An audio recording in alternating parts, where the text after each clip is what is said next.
Hello అండి, ఈ దీపావళికి ఎవరైనా సరే ఈజీగా చేసుకునే ఒక హెల్తీ స్వీట్ రెసిపీని అయితే మీతో షేర్ చేసుకుంటాను. ఎలా చేయాలి ఏంటి అనేది వీడియోలోకి వెళ్ళి అయితే చూసేద్దాము. చాలా సింపుల్ ఇది చేసుకోవడం. ఇక్కడ వచ్చేసి 1 కప్పు పెసరపప్పు, పొట్టు లేని పెసరపప్పు తీసుకోవాలి. నెక్స్ట్ వచ్చేసి 1/2 కప్పు బెల్లము, 1/2 కప్పు నెయ్యి. ఇప్పుడు ఎలా చేసుకోవాలో చూద్దాము. స్టవ్ వెలిగించేసి స్టవ్ మీద గిన్నె పెట్టేసుకొని మనం తీసుకున్న 1 కప్పు పెసరపప్పుని వేసుకొని స్టవ్ని సిమ్లో పెట్టుకొని ఒక 2-3 నిమిషాలు మంచిగా వేయించుకోవాలి.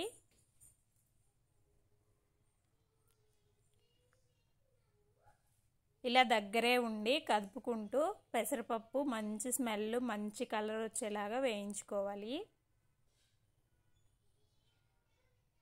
ఇక్కడ పెసరపప్పు అయితే మంచిగా వేగిపోయింది. ఇప్పుడు స్టవ్ కట్టేసుకుందాము. వీటిని చల్లారనిద్దాము ఒక 10 నిమిషాలు. ఇక్కడ పెసరపప్పు అయితే పూర్తిగా చల్లారిపోయాయి. వీటన్నిటిని ఇప్పుడు మిక్సీ జార్లోకి తీసుకుందాం. ఇక్కడ నేను చిన్న మిక్సీ జార్లోకి తీసుకొని సరిపోదని చెప్పేసి పెద్ద మిక్సీ జార్లోకి అయితే వేసుకొని అందులో 2 యాలకులను వేసుకొని ఇలా మెత్తగా పౌడర్ అయితే పట్టేసుకున్నాను. జల్లించవసరం లేదు, పౌడర్ పక్కన పెట్టేసుకొని ఇప్పుడు మళ్ళీ స్టవ్ వెలిగించేసి గిన్నె పెట్టేసుకుందాం.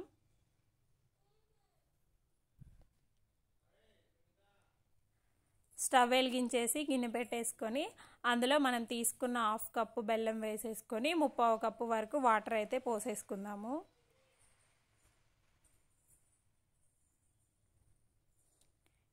ఇప్పుడు బెల్లాన్ని వాటర్లో మంచిగా కరిగించుకుందాము.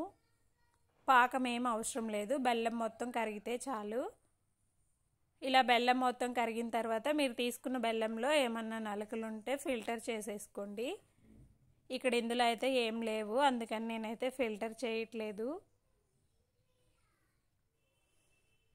ఇలా బెల్లం మొత్తం కరిగి ఇలా పొంగులాగా వచ్చేటప్పుడు మనం ముందుగా రెడీ చేసి పెట్టుకున్నాం కదా పెసరపప్పు పౌడరు, దాన్ని అయితే వేసేసుకుందాము. పెసరపప్పు పౌడర్ మొత్తాన్ని బెల్లం వాటర్లో వేసేసి ఇలా కలుపుతూనే ఉండాలి. 1 నిమిషం పాటు ఇలా కలిపితే ఈ స్వీట్ అయితే కొంచెం దగ్గరకు వచ్చేస్తుంది. దీనికి ఎక్కువ ఇంగ్రీడియంట్స్ ఏం అవసరం లేదు, చాలా ఈజీ చేసుకోవడం, హెల్త్కి కూడా చాలా మంచిది. ఓన్లీ పెసరపప్పు, బెల్లం, కొంచెం నెయ్యి ఉంటే చాలు. ఇలా కలుపుతూ ఈ స్వీట్ అంతా దగ్గరికి అయిన తర్వాత ఇప్పుడు వచ్చేసి ఒక 2 స్పూన్ల వరకు నెయ్యి వేసుకుందాము. ఈ స్వీట్కి మొత్తం మనం ఎంతైతే బెల్లం వేస్తామో అంతే నెయ్యి అయితే పడుతుంది. ఒక 1/2 కప్పు వరకు బెల్లం వేసాం కాబట్టి 1/2 కప్పు వరకు నెయ్యి అయితే వేసుకోవాలి. ఇలా కొంచెం కొంచెం మధ్య మధ్యలో నెయ్యి వేసుకుంటూ ఈ స్వీట్ అంతా దగ్గరికి అయ్యేంత వరకు ఉడికించుకుందాము.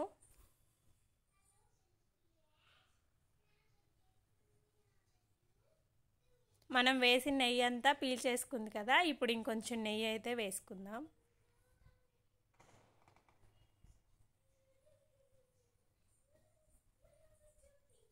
ఈ నెయ్యి కూడా మొత్తం ఈ స్వీట్కి పట్టేలాగా అయితే కలిపేసుకుందాము.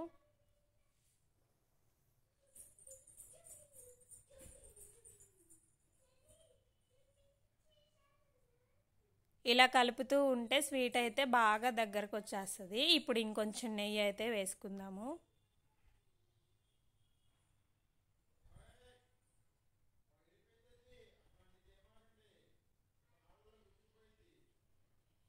ఈ పెసరపప్పు అయితే మనకి హెల్త్కి చాలా మంచిది. ఈ స్వీట్ అయితే టేస్ట్ చాలా బాగుంటుంది, చాలా ఈజీ చేసుకోవడం కూడా. పెసరపప్పుతో మనం ఏ స్వీట్ చేసుకున్నా సరే టేస్ట్ అయితే సూపర్గా ఉంటుంది. ఫైనల్గా కొంచెం నెయ్యి వేసి మళ్ళీ ఒకసారి అయితే కలిపేసుకుందాము. ఈ స్వీట్ అయితే ఆల్మోస్ట్ రెడీ అయినట్టే.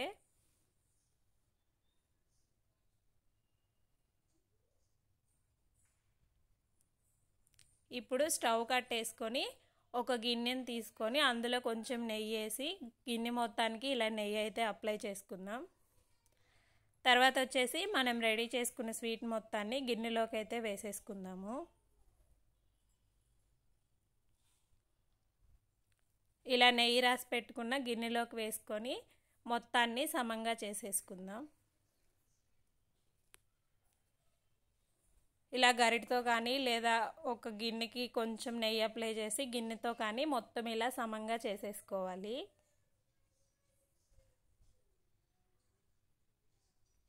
ఇప్పుడు దీన్ని ఒక 10 నిమిషాలు అయితే చల్లారనిద్దాము.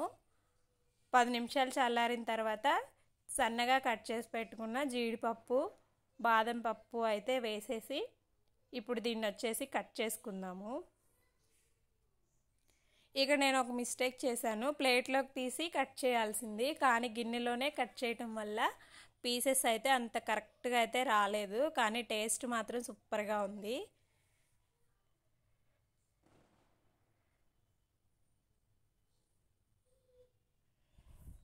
అంతే అండి, టేస్టీగా హెల్తీగా పెసరపప్పుతో బర్ఫీ అయితే రెడీ. నచ్చితే మీరు కూడా ట్రై చేయండి. ఈ వీడియో మీకు ఎలా అనిపించిందో కామెంట్ చేయండి. చాలా సింపుల్ కదా చేసుకోవటం. ఇలా కొంచెం లడ్డూలాగా కూడా చేశాను. Thank you for watching. Bye bye.